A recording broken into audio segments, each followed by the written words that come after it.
Jump off that exhausting hamster wheel and into balanced living with Dr. Marissa. Promise you joy in the mystery. Dr. Marissa, also known as the Asian Oprah. Her mission, to be a beneficial presence on the planet. Her purpose, to be your personal advocate to live, laugh, love, learn. Her life motto, don't die wondering. Take back your life with Dr. Marissa Pay. And welcome. You are tuned into Take My Advice. I'm not using it. Get balanced with Dr. Marissa here on KCAA AM 1050, FM 102.3, FM 106.5, and streaming everywhere because I want to splatter you with more hope and happiness and cover the news that's not old and that is good news. What's right with people? What's right with the world? What's right with you? What's right with me? And that is because I'm on a happy 88 mission, 88 million more happy people in the next 8 years. So I have shows and topics and people who help me with that. And today is no exception. I have here live in person in studio, all the way from Canada, two of my newest friends that I met actually because I was on their podcast, and they are just delightful. I know you're going to love them. I'm going to have them introduce themselves with my usual way. You know, I have a friend, she doesn't have an answering machine. She has a questioning machine. And when you call her, she says, "Who are you and what do you want?" So, Roger and Nina, who are you and what do you want? $1 million. Yes, we are Roger and Nina, the Head Over Heels Show podcast. It's a relationship podcast that helps couples learn how to have fun and grow together. So what do we want? We want to kind of eradicate divorce in marriage altogether. All together. Even, and we'll talk about that. Even when, is there any time you would say that divorce is warranted? Well, of course, any kind of abuse, whether it's verbal, physical, mental, that kind of stuff. You know, unless somebody's willing to get help and get rid of it, then you got to get rid of them. I mean, divorce is inevitable, Marissa, as you know. But what we're hoping. Well, both of you have been divorced, right? No. Oh, you know. Okay. Oh my God. Okay, so I'm glad we clarified that because I thought you had been divorced and now you got it right the second time. So you have never been divorced. Okay, so you got it right the first time. Nina has quite a few personalities. I might have divorced a few of those personalities. Okay. I keep reinventing myself so he can stick with me. Well, let's talk about the love story of how you guys met because we never got to that on your show because you were busy interviewing me. So I want to hear the milestones. What happened? Who found who chose who, and then maybe a couple of things that you've learned that made you want to do what you do. How's that? So on the count of three, point to the person you want to have start. Whose story am I going to hear first? You'll hear my part first. All right. I was just, in a club with my friends, minding my own business, having a drink. And then somebody decided they wanted to come and talk to me. And this one came over here and started chatting. And she told me that I think I'm going to be hanging out with her for a little while. So you had no say in the matter. Your version is, Nina? Well, exactly. He had no say in the matter. My version is walked into the club, saw this stud at the bar having a drink, and then starts to move, and no offense to white boys, but white boys don't have these kind of moves. I'm like, who the hell is that white boy moving like that? He's so hot. And my girlfriend says, "Oh, that's Roger. You don't want him." I'm like, what? So I get more intrigued. I'm like, he's hot. He's dancing really, really well. And she says that I don't want him. I want to know more, So why did you say you want him? She says he's a slut. I'm not sure if I can say that on air, but I don't know either. I may have to bleep that with it. So before we go any further, we've already had a hell and a slut. So this is a FCC regulated show. So I get fined $20,000 every time there is a blooper that's not caught. So just for the sake of my bank account and my children's savings, let's watch. I should have sent you. I should have known better. I should have sent you the words. So All right. We're going to keep it PG. So that's what she said. And I was intrigued, and we had a chat. And that was Dr. Marissa 24 years ago. Wow. We never looked back, both of us. We actually kind of hung out almost every day. Well, I wouldn't say every day since, but every day until we, were dating seriously for a good year. So a good year. Were there any time where you thought, I don't know, there's some red flags here. Should I do this? Should I not do this? Never a doubt? Well, there was doubts for sure, but from day one, I had actually that night that I met him, I told my best friends I'm going to marry him, and she laughed at me. She goes, "Oh, would you stop it?" I'm like, "No, I'm going to marry this guy. Watch." And we hung out every day, and of course, there's a lot of pros and cons. And in the beginning of the relationship, you want everything to be perfect, but things weren't being perfect. He was being himself, I was being myself, and things would surface, and I would always think, "Am I able to live with this? Am I able not?" Can he change? So all these things would be in my head, but I came to the conclusion, you know what? I'm not going to change him. He can't change me. We're going to be ourselves. We're just going to work on our weaknesses to make them strong, because we have a lot of amazing things together, but we had a few things that were our weaknesses. And I was on a mission to work on those weaknesses, and we did. And I actually moved to another city 3 years into our relationship. He followed me 6 months later. And then I knew it was forever. I always knew it was forever, but when he did that, I was like, okay, no, he's a keeper. Yeah. So I think if there was red flags for me, I think within maybe 3 or 6 months of the relationship, she was already talking about marriage, kids, and where we're going. And with your S reputation, that's like a danger zone, right? Yeah, So I want to go back. I want to go back to the reputation. So why did your girlfriend call him a ladies' man? He dated a lot of women. Dated a lot of women. That's what she said. I was living with 5 guys in the house, so we knew every nightclub to go to that was good on a Monday, Tuesday, Wednesday, Thursday. Didn't matter. We knew where to go that was busy, and so we went there, and we we made it a game to see who would pick up. So yeah, he would pick up all the time. So you really were. It was an appropriate moniker. I was like 19, 20. That's if you're gonna do that kind of stuff, that's when you want to do it. Okay. Well, when he was 24, and I was 21, and he was a lot of fun. He was so much fun to hang out with. So that's why we hung out for the first year every single day. We did not miss a day. Mm-hmm. So because you're gorgeous, Nina. So I'm sure you also had your extracurricular activities. Was it because you've had bad relationships before that you were attracted to him, or was it because you'd already done enough sampling and what you really liked what you saw, and you obviously the physical attraction was first, because you really didn't know him, right?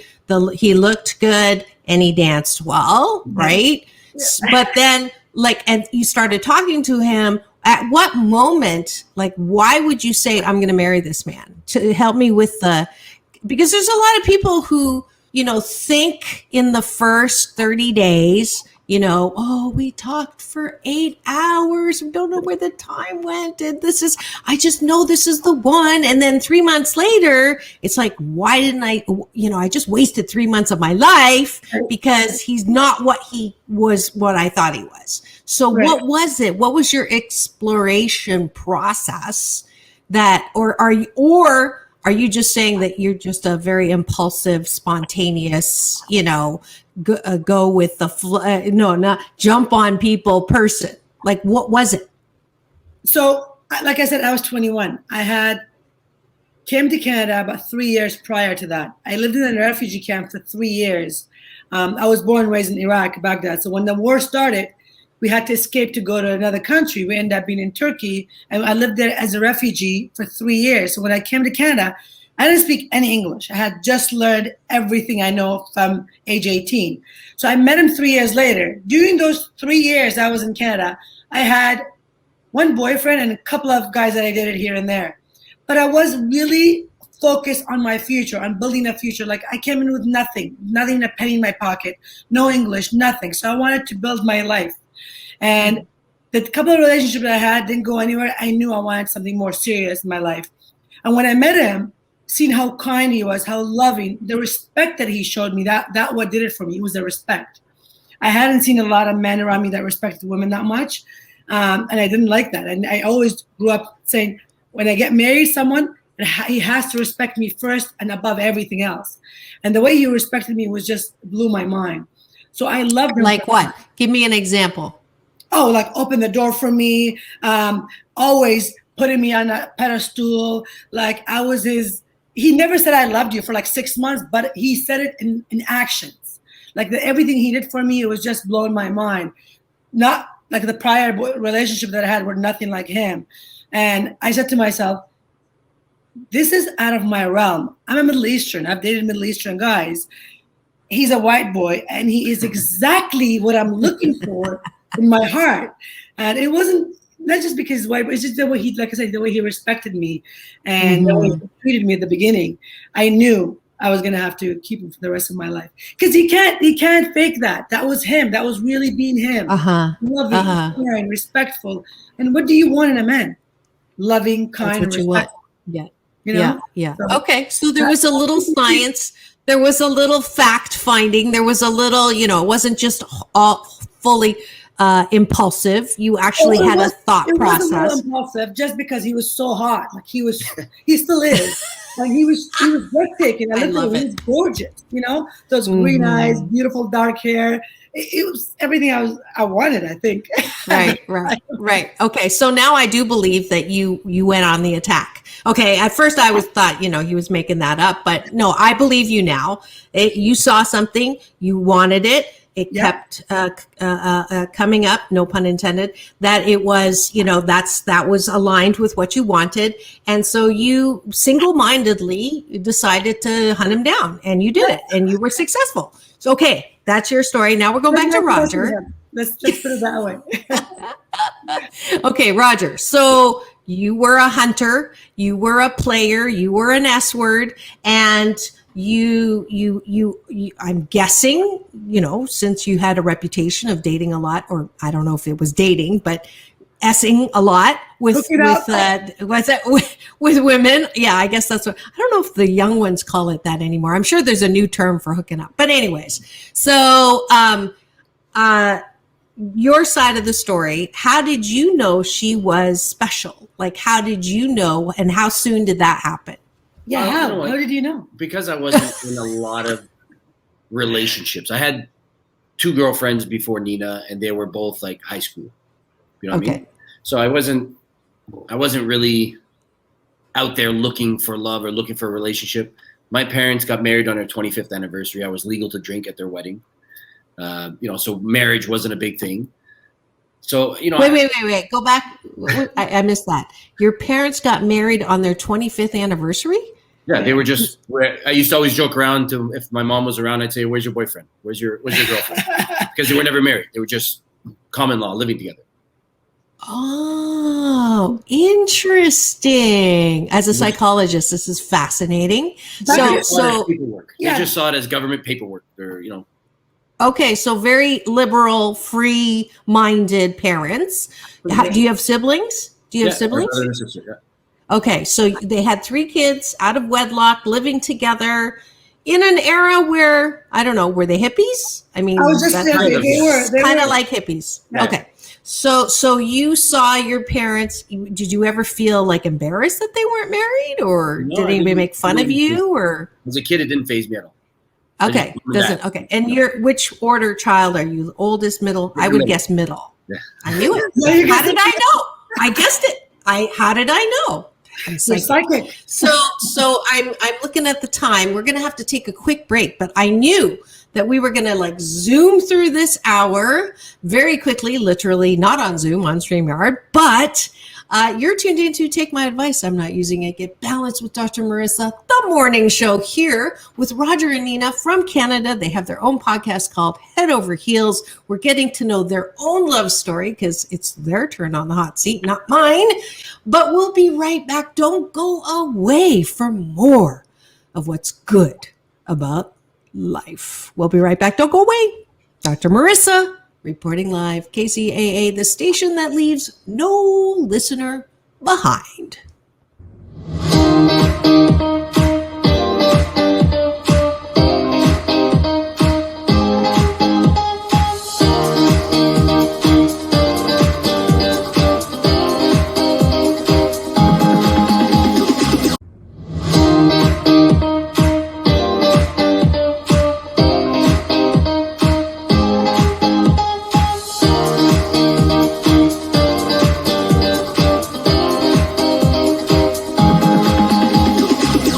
Don't die wondering. Take back your life with Dr. Marissa Pay. And we're back. You're tuned into Take My Advice. I'm not using it. Get Balanced with Dr. Marissa, the morning show here on KCAA, AM 1050, FM 102.3, FM 106.5, and streaming everywhere. iHeartRadio, Spotify, Stitcher, iTunes, Audible, and so on. And if you've missed any of my past 510 shows. I've been on the air since May 1st, 2012. Can't go back 9 consecutive years. Thank you for your continued support here with Roger and Nina from Canada. They have their own podcast called Head Over Heels. I spent some time on their show. They grilled me about happiness, and now I'm getting their version of their love life. And so far, the stories match. So that's the good news. There's no one or the other. So I'm going to continue this exploration. Where did we leave? Oh, yes. Roger, you were going to tell me why Nina was the one. So like I said, my parents never really got married until their 25th anniversary. So marriage wasn't a goal for me. It wasn't something I was going after. I never thought I would get married. Thought I was going to have fun with Nina until the fun was over. And then, just continued and I'm still waiting. Still waiting 24 years later, waiting for it to be over. But no, seriously now, fun aside, right? Fun at the same time. At what moment did you know that you didn't want to let her go? I think maybe it was when she moved to Toronto. So she moved about 4.5 hours away. I was living in Ottawa at the time. So she moved about 4.5 hours away with her family. And we still saw each other almost every single weekend. But, I got a chance to miss her. Before we were hanging out all the time. So I didn't really get a chance to miss her. And that was 3 years into our relationship when I moved to another city. Yeah. So why did you move with your family to another city when the love of your life was that? Was it a conscious, testing? Well, my mom was not feeling well. She was ill, and I was required here. I was needed here. And, the way our culture is, I'm Catholic from Middle Eastern. So our life is like, if someone needs you, the entire family has to be there kind of thing. So I moved to be with my mom, and I knew we were going to be together forever. I used to drive to him every weekend. Friday to Sunday, I'd go, or he would come down to Toronto. So we saw each other every weekend for about 6 months. In my heart, I knew he wasn't going to go anywhere. He was coming. Okay. And then that's exactly what happened. He moved here 6 months after I moved and says, you know what? Let's do this. I'm ready to do this. Yeah. She moved here because it was very cultural. We weren't married. Mm-hmm. So she had to be with her parents, like her family. They don't move out. They're married. So, we did the back and forth for a little bit. Then I lived here for about a year, and it was actually kind of secretly. Her parents didn't know that I was living here. For about a year, yeah. Just so that she can go out and do whatever she wants without having to worry about, But they knew everything about it. Yeah, they love me to death. Every time on the weekends, I would hang out with them, and they'd make me sleep there because they thought I had to drive all the way to Ottawa.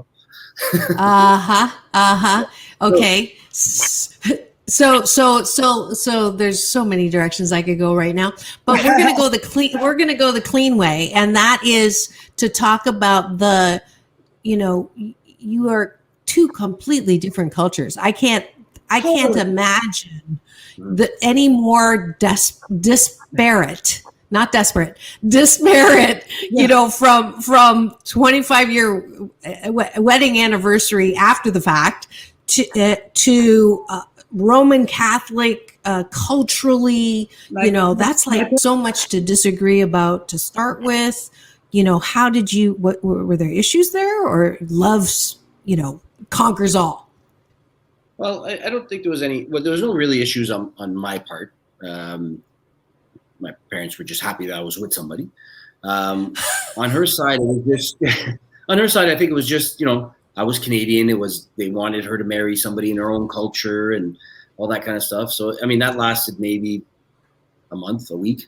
Mm-hmm. And then they like me more than some of their other brother-in-laws that are Iraqi. Well, with my parents, the only thing that mattered to them was their religion. Okay, I'm not religious. He's not religious. My parents are Roman Catholic, so they were extremely. But once they found out he was Roman Catholic, they didn't care. They really did not care. So they fell in love with him regardless. But it was more culture than religion with them. Mm-hmm. Well, yeah, that's exactly what it is. But it's all mixed together, the religion and culture. So. Apparently, they say that white people get divorced. Meanwhile, her brother was the first one to get divorced out of a relationship. Isn't that interesting? Yeah, my aunt told me that I could marry my white boy, but no divorce in the family at all. Yeah. So that was the condition.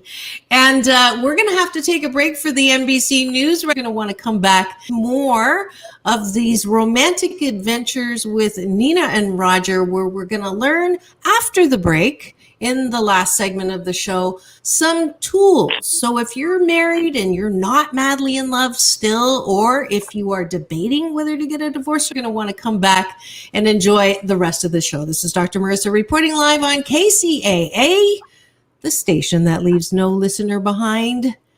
We'll be right back.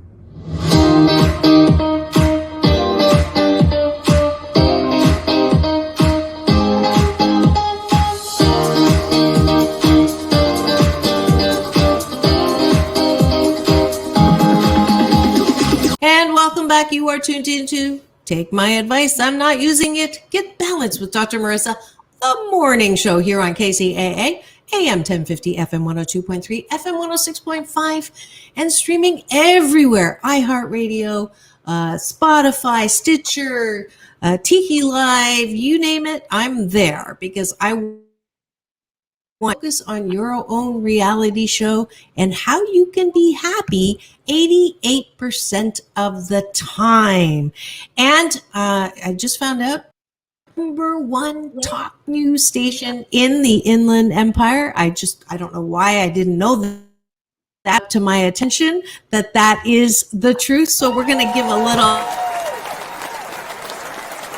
to KCAA. I wanted to take a minute to thank so many of the people who make this show possible, of my sound engineers at headquarters, my general manager, Mark Westwood, behind the scenes, in front of the scenes, automators and sound engineers, Rick Rule and Mike Lundgren. Thank you so much. So we're back to Roger and Nina, my favorite that I met when I was on their show. And now I want your expertise. You've been doing your show for how long? About a year now. Yeah, just about a year. We're fairly new. About a year now. Fairly new at it, but very good at it. You have a huge following. Nina's TikTok is blowing up. You've got millions of TikTokers, right? And I can only imagine. You have a great personality. I was drawn to both of you. I love people who grab life by the balls. I can say that. And I call it juice their life. And your love for life has really, you're a great example of, loving what you do and doing what you love. So I wanted to recognize that in both of you. So now, you both joined my 21-day fast from complaining. So I would be bereft if I did not ask you how that was going. You started that about 2 weeks ago, I believe. Yep. Are you still not complaining every day? We had a day that Not gonna lie, I think it was day 10 or 11 that he had it really bad with one of his clients at work, so he couldn't handle it. He complained, and I think mine was about 13 or 14 days. I couldn't stop complaining, so we have to redo it again. But we did really well for a good 2 weeks. Yeah. She also complained a little bit this morning, but yeah. That's complaining right there. It's crazy. It's crazy to see how much you complain when you pay attention to it. Yeah. It is crazy. And it's also crazy how much that complaint can take the joy out of your life. You know what I mean? Isn't it? It's crazy. we had our kids, Yeah. You're complaining again. Oh, don't complain. Even if it was something light that we would say, they would come up and say, oh, you're complaining. They'd call us out on it. Yeah. Uh-huh. How old are your kids? 13 and 14. 13 and 14. So they keep you in line. All right. So now you coach people to avoid divorce. Yeah. That's sort of one of your main gigs. What would you say the number one chief complaint from the people that you coach is coming in? What is the most common thing that you deal with when people want a divorce?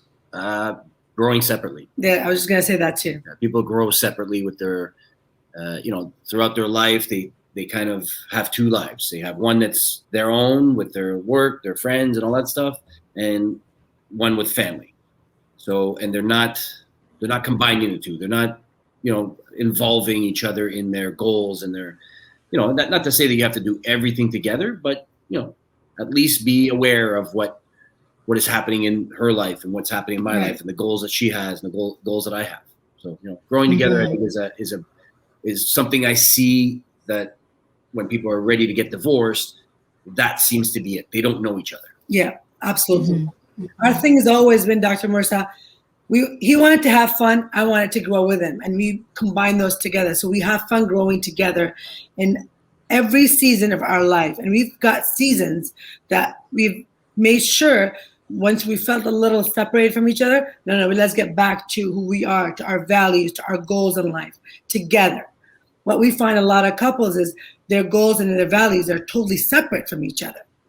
You know what I mean? They don't combine them together to work on them as a couple, as a family. And that's what we see a lot of divorce happening. Yeah. It's unfortunate. Right. And we're trying to just put that out there. And look, if you just spend time together, getting to know each other, like in every season, divorce won't be even around. Yeah, and I think another one is the biggest complaint we're getting lately from the few people we've been talking to recently that are on the brink of divorce is they're always trying to change each other. Like the woman's trying to change the man is trying to change the woman, or they're complaining about what they do. I think myself, we both are the same way, that you got to work on yourself before you can work on somebody else. Right. You know what I mean? So you listen to what they're complaining about, what they want to change about you, what they don't like, and you sit there and say, "Is that me?" Because sometimes you're unhappy. So let's say complaining, you're unhappy with your marriage, your whole situation. So as soon as, let's say, if it's the wife taking care of the kids and the husband walks in from home, the first thing you do is complain and fight and argue, because you're taking out your anger that you've had all day on that person. So that person doesn't want to hear it. He's not happy. Right.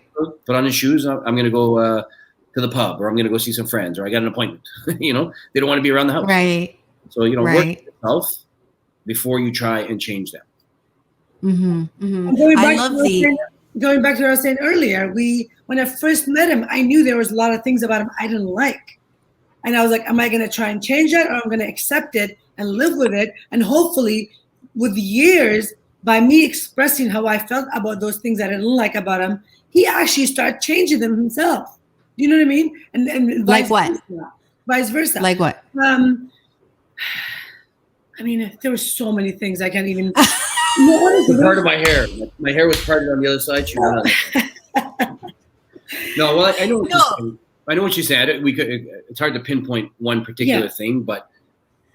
Well, I'm only pushing it because it's helpful for people to hear, what some things that you think is a big hairy deal, How do you deal with like when to hold and when to fold? I mean, what is divorceable and what isn't divorceable? Mm-hmm. So I always find it interesting how when I coach couples, inevitably someone will say, I don't understand why they can't love me for who I am. Yes. And I laugh, try not to laugh because they're my clients, but I say to them, do you love them for who they are? Right. Why is it that you want them to love you for who you are, but it doesn't go both ways? Like, how unfair is that? If you want to be loved the way you are, you got to love them the way they are. But that's where that whole expectation breaks down. But go ahead. I'm going to give you an example. I used to control him to get his vulnerability out, to get him out of his shell. He was very closed in. He loved me, showed me in a lot of ways, but his words would not come out of his mouth. It took me a good year or two to say I love him, because she was, she knew that I wasn't saying it. So the way she asked me is, how much do you love me? And I would just come up with the words. The word that I would come to answer that would be all kinds. It was just something that came to my head, and then I used it. And she used that as a term endearment for a long, long time. And me, I was using it as a way to keep from saying I love you. Yeah. And why were you not wanting to say it because you knew that she wanted you to say it, or was it because of your own background and the love from your parents? Or I don't know about that. I think it was my own background, but not necessarily the love of my parents. It was just not the love of your parents, but the way that they did not tie the knot, so to speak, on paper. Yeah, no, they would say I love you all the time. It's just I felt that if I say that, then I'm going to be tied down. I'm going to be in a relationship. It goes back to his parents, which they were not tied down; they were together. Yeah, so it's all from your childhood. All this stuff comes out from that. Yeah. But I think it's just I wasn't planning on ever getting married, so there you go. She was temporary. She was fun for now, but she was temporary. So once I say I love you, then that makes it more what's the word I'm looking for? More real. It's reality. More committed. It's a commitment, right? Issue throughout our whole marriage. Like, she wanted kids, and I wanted to wait. Or no, first she wanted to get married, and I was like, and then finally I did after 6 years, and then. When she wanted kids, she was pushing. My answer to her is I didn't want to grow up. He says, I don't want to grow up. I'm still a kid. I want to stay a kid. I said, okay. So I gave him 4 years after the wedding. And I was like, you know what? I'm almost 30. I'm 20. I was 29 at that time. And he was 33. I'm like, when are we going to have kids? We sat down and talked to each other. Yeah. And he agreed that it's our time to have children. And now he says, thank God we did it when we did it, because it's the best decision we made. You know what I mean? I think I need convincing a lot of stuff. Yeah. And maybe that answers the question. What are some of the things about him that drove you crazy that you wanted to change but you couldn't change? I get it loud and clear now. There you go. Dr. Marissa, but I always knew he wanted to have children. We spoke about this before we even got engaged, what our values were. He said, yeah, we both want to have 2 kids. We both want to have a career that we're both involved in all the time. We had these decisions. We had made these decisions before the wedding. Mm-hmm. So after the wedding, it's like, okay, a year, 2 years, 3 years, 4 years. I'm like, okay, we're done. My clock is ticking. I know you want this, but I'm going to help you get there, because that's what I do. I help him. But he's seen it a lot of time. He would see it as control, and I would see it as his weakness. So that's what I mean. Yeah. So we got that. That is totally makes sense.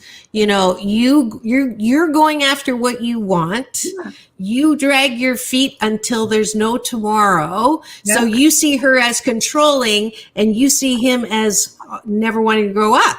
Yeah. So there's so how do you bridge that gap? What is the glue? What's the peanut butter here? Because this is a very, normally when you have 2 people who have vastly different goals, children, no children, that's a vast, how do you get through that? But we knew we wanted to have children. He just didn't want to have them right away. A lot of patience. I lost your audio. Did you? See, there we go. Start again that Okay, for so me. I said, Thank you. I knew he always wanted to have children, just not at that moment. And that moment was like a year, 2 years, 3 years, 4 years. I was like, okay, you know what? I've been patient. Let's have a conversation. And it was not till then. Like we were so open with each other, so communicative with each other. And that's why I knew. I'm like, I know you want to have the life that I want. So what's holding you back? Yeah. So it was all communication. It was all about all talking communication. and planning and talking about it, and painting a picture what the life is going to look like when we have kids, all that stuff. And I'm going to hold your hands through it. Like I was saying, like we're going to hold each other's hands through this. We're doing this together. You know what I mean? You're not just going to be a father. I'm going to be a mother. No, we're going to be doing this together as a family. I think that's what So you were the driver. Yes. I can see that. And you also held a vision that you both held, which was you knew you were going to be together and this was going to be a lifetime thing. Yeah. And you knew his patterns around being convinced in time. Yeah. So you did not succumb to a very common thing that happens with couples, which is one person will say, if you loved me enough, you would blankety blankety blank. So did you ever say that out loud or feel that? Was there ever a point, and you can be honest with me because I know you guys are committed, Hina, where you're just like, this is way too much work. I mean, there's got to be a guy out there who would not drag his feet and me having to use inordinate amounts of energy to try to convince him, what's wrong with me that this can't be easier? This is so hard.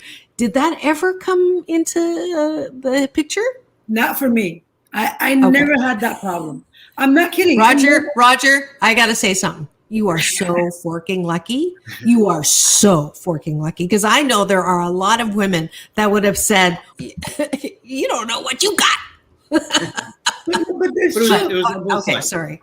The reason why that didn't happen because we communicated. I never had that issue that I had to feel like, oh, he's not listening, he's not doing what I want. I never, because we had that communication together. Another thing we never did was involve other people in our marriage. I see a lot of couples that involve family, friends. They go complain to everybody about their issues. We never did that.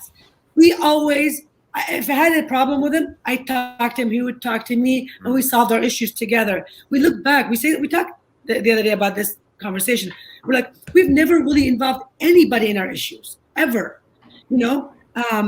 A friend of mine was getting divorced recently, and she was like, oh yeah, so-and-so said this to do this, so-and-so said to do that. I'm like, my mom does this, my mom says that. Everybody is telling you what to do. How are you supposed to fix your marriage? You know what I mean?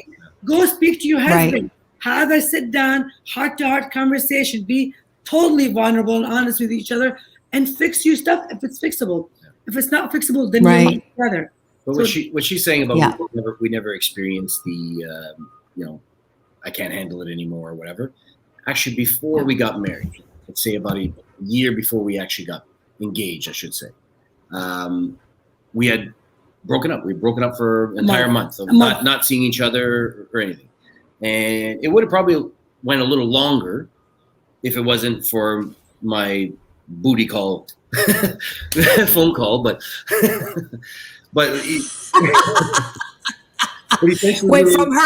from her friends with benefits. I was calling her and just kind of coaxing her to come over just for one last little hurrah. So did you really think that was why you were calling her? No, we were just discussing stuff and over the phone and talking about. I think I wrote her a nice big letter of all this 8-page letter, all this shit that was sorry again with the swing, all this stuff that was driving me nuts, and what I did like about the relationship. So we went through that and we kind of fixed all that stuff. Interesting. So there was a moment of you finally saying, no, I don't like this. I don't like that. I don't like this. And that's why I don't want to commit. Yes, absolutely. So give me like the top 3 things besides her controlling. That was top one, to be honest. That was top one. The controlling. Right. for him asking to commit. That was my control. Her controlling was everything. If I open the bottle with my left hand, she'd be like, "It's easier to do it with your right hand." And it still happens to this day, but I just I brush it off. I'm like, "Oh, okay, there's a better way. I know there's a better way." Yeah. So okay, I kind of got used to it over the years. So there's a tool. There's a tool, right? That's your 12% that will drive him crazy. And I'm sure the non-committal stuff is the 12% that will drive, but you're like glue, right? You focus on the glue part, which is a tool. Yeah, 100%. Right. One thing I learned from my parents being together for so long, even though they weren't married, is they were committed to each other. They were they extremely loving to each other. Unless there was a reason. Loving. Yeah, unless there was a reason, like a big reason. My dad was a alcoholic. He liked to party, like the fun and all that stuff. And my mom wasn't. So there was reason there, but my mom just kind of accepted it. And because he wasn't like a fall down drunk. He just loved to have fun with his friends. So it was a daily thing. Yeah. So, So the not wanting to grow up runs in the family, sounds like. Yeah. Thank you for saying that. Again, there's a theme here. He was, again, a very loving, kind, respectful man. See, that's why his mom loved him so much. So it's a pattern. But the drunk part is he's not there. Thank God. Yeah. Yet. No, I'm kidding. Now, that would be a reason for me divorcing you. If you're ever to get that would be the reason. Well, a blessing in disguise, my dad passed away at 54 because of all that. So that's one thing I didn't. That's one thing I didn't want to do. So. Yeah. Cool. I mean, not cool, but I'm sorry for your loss. He's with my dad up there watching and cheering us all on. All right. So we've got about 5 minutes left, believe it or not. It went very quickly. What do you want my listeners to know? What would you say your best advice is? Let's say this pandemic has brought out the worst in many of us. Relationships have taken a huge toll. I know that some relationships got better, but I hear that more relationships got worse because they realized who the heck they married during the lockdown. What would be some helpful encouragement to any relationships out there who are listening who maybe don't want to leave it, but they're just like, oh, I'm so tired of being tired around this? Well, one thing would be to tune into our show, Head Over Heels show, every week, and get tips from people like yourselves and Nina and I to help grow that love in your relationship. But I think the biggest thing is don't get complacent. Don't let the relationship get boring. I remember as a kid, one of the things I didn't like about marriage was all the jokes that people said. Oh, when you're married, your life is over, and like ball and chain. That kind of stuff. They show a picture of somebody single and they're all good looking and then they married and they're all, fat and bald and, that kind. And I'm like, I don't want to be that. So I'd say, keep it exciting. Don't get complacent and, have fun. Just make it something that they're going to enjoy. They want to come home, whether it's the husband or wife that's out or both of you. When you come home, make it something that you want to come home to. You know what I mean? People go out looking for stuff that's missing in their relationship and by cheating or being with others. If they're missing something, make sure it's there. Make sure you can work on having it there in your relationship so that it doesn't break it up. What do you think? Yeah, I think you're right, but I also think the pandemic has opened up a lot of people's eyes, a lot. And if you as a couple think there's an issue with your spouse or your partner, then you got to look within inside you as well. There's an issue with you as well that you're projecting onto your partner. So instead of quickly jumping on the blame game and, let's end things, how about you both look within inside you guys and see how are you treating each other? If you can change those things about you, then your partner will do the same. Do you know what I mean? That's what we'd always say, is to look first.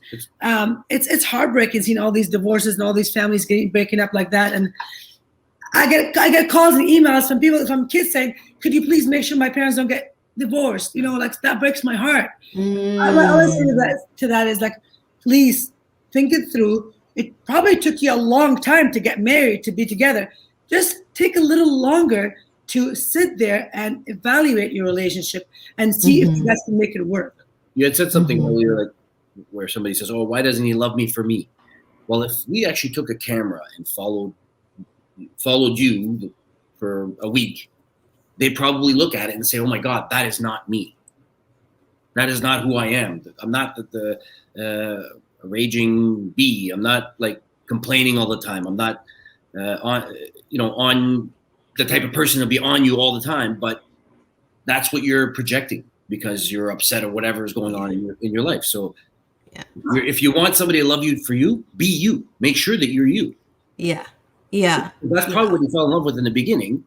And then that kind of slowly dwindled away because of annoyances and insults or whatever, things that made you feel less of a person. A lot of time we're unconscious of what we're saying, what we're doing, just like your 21-day challenge of not complaining.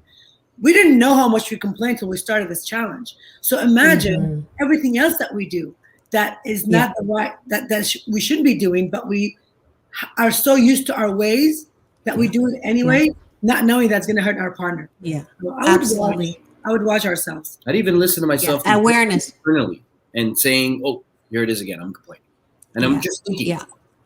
But I'm like, "Oh, again, I'm complaining." So right. Self-awareness is one of the best muscles you have in life. Absolutely. And I am not angry is pretty much your clue. So the last question that I want to ask you, that I ask all my guests on my show, was who and what are you most grateful for?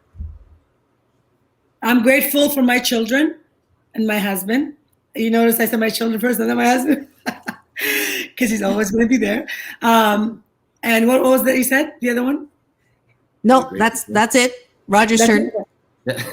I'm grateful for my family, my kids, but I'm also grateful that I was able to create a life with her that I enjoy, that I'm having fun with. Like I know that there's a heck of a lot more good than there is bad in our relationship. Beautiful.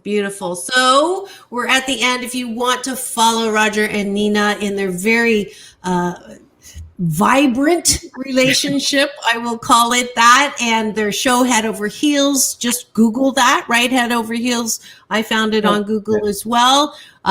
They've got lots of great guests, including yours truly. And I actually had people message me after that show that had found me on your show. So that was kind of cool. Nice. And you have a website you want to direct people to? Headoverheelsshow.com or HOHshow.com. Yeah. And on social media?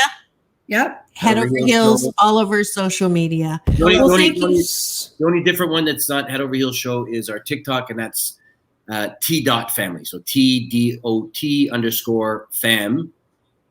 That's us. Yeah, T.fam. And that's her.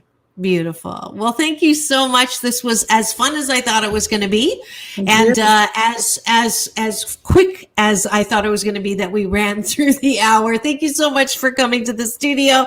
This is Dr. Marissa reporting live, reminding you that it's all about balance. Peace in, peace out, world peace through inner peace. And remember, have the best day ever. Thank you so much for having us. We love you. Love you too.